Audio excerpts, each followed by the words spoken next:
you see that most of the suffering that we have in our own lives is from our own decisions that we have made in the past and that have a huge impact on our lives today.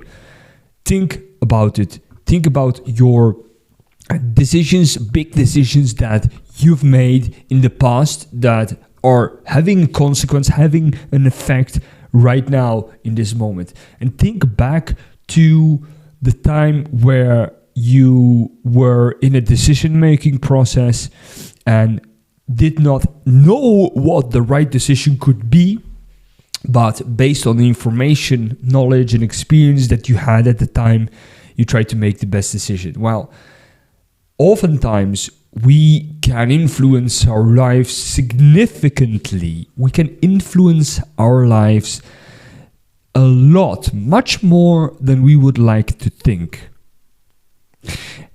You might be thinking, well, why is it that it often feels that I really cannot influence the outcomes in my life? Well, that is because we give control from our lives over to others. Let me give you an example. So, we have a situation. Imagine yourself, you're going to have to make a big decision. Either perhaps to quit your job and find a new job, or perhaps quit your job and go freelancing, or start a new business, or even acquire a business, or even perhaps, let's say you're going to move to another country. Big decision, big move, big change, right?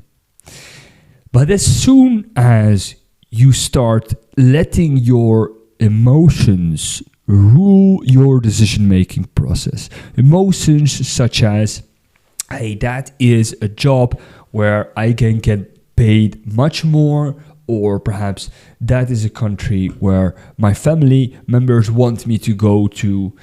These decision-making processes should be made by you and yourself and should not be done unconsciously, subconsciously by those that surround you.